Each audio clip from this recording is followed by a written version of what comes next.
दरिया से तूफा से समंदर से लड़ेंगी, दरिया से तूफा से समंदर से लड़ेंगी। वक्त जब आ जाए तो पत्थर से लड़ेंगी। बटन दबा कर देखिए कलम और दबा छाप के निशान पे, बटन दबा कर देखिए कलम दबा छाप के निशान पे। आपके लिए अपने सीमा कुमारी हर मुश्किल से लड़ेंगी, हर मुश्किल से लड़ेंगी। आचरा पसाड़ी सीमा देवी, आचरा पसाड़ी सीमा देवी तो जोर तारी बेरी बेरी हाथ होरा। सुन सुन चाचा सब चाची, सुन सुन भैया सब भाऊजी तो कलम दवा तो छपनी सन हो राम। 3 नंबर पटाबी हो बटाना में तो दी हो मुकेश कुमार के साथ हो राम। भाई मुकेश कुमार जी ने मुखिया पद पर ना रहते हुए भी हमेशा समाज के लोगों को हमेशा मदद करने का काम किए हैं। कोरोना काल जैसे महामारी में भी इन्होंने हमेशा सभी के साथ कंधा से कंधा मिलाकर साथ खड़ा रहा और इन्होंने सैनिटाइजर मास्क बंटवाने का काम किया, कंबल वितरण करने का काम किया ठंड के महीने में। तो वैसे प्रत्याशी की चुनने की जरूरत है। तो मेरे प्यारे साथियों, मुकेश कुमार जी के पत्नी सीमा देवी का चुनाव चिन्ह है कलम और दबात छाप। नया नया काम होई, नया विकास हो, मुकेश कुमार भाई पर कर विश्वास हो।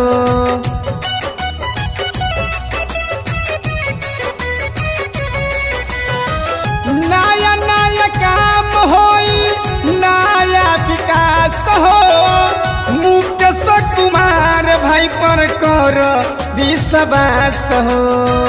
मुखिया बनई है बहिन लोग, मुखिया बनई है, मुखिया बनई है ए बहिन लोग। कलम दवा तो छपनी सन हो राम।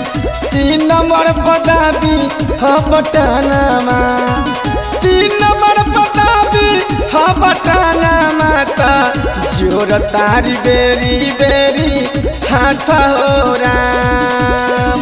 आचरा पसारी सीमा देवी तो जोर तारी बेरी बेरी हाथ हो राम। ग्राम पंचायत राज चिरैया रूपस की जनता जिंदाबाद, जिंदाबाद जिंदाबाद। भाई मुकेश कुमार जिंदाबाद, जिंदाबाद जिंदाबाद। सीमा देवी जिंदाबाद, जिंदाबाद जिंदाबाद। मजदूर किसान जिंदाबाद, जिंदाबाद जिंदाबाद। छात्र नौजवान जिंदाबाद, जिंदाबाद जिंदाबाद।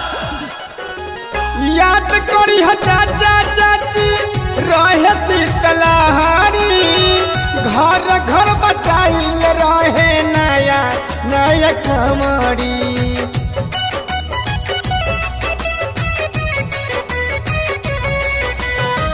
याद करी हो चाचा चाची रहे शीतलहारी, घर घर बटाइल रहे नया नया कमरी।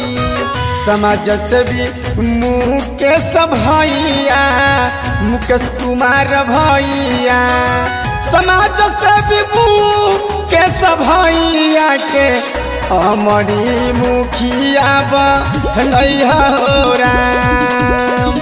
सुन सुन चाचा सब चाची ता, सुन सुन दीदी सब भैया का कलम दवा तो छपनी सन हो राम।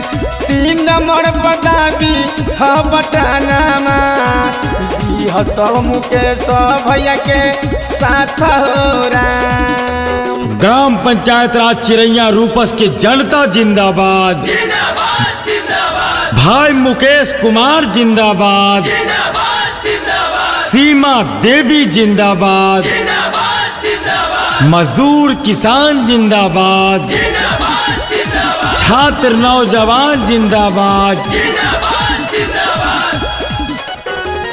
ओतने निहोरा बाकी जान ठुकुरैया, मुँह के सबबुआ के गले से लगैया।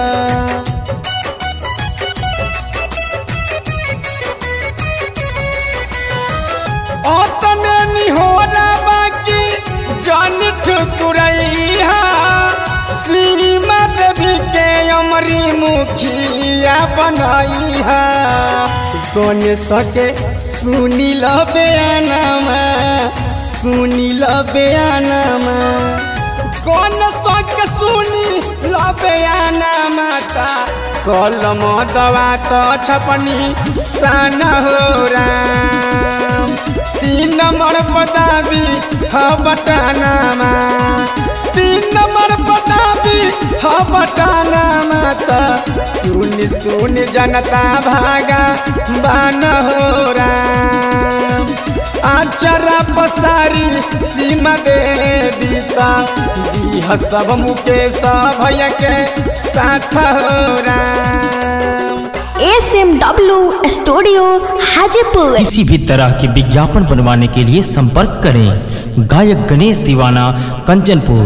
Mobile number 9122096745।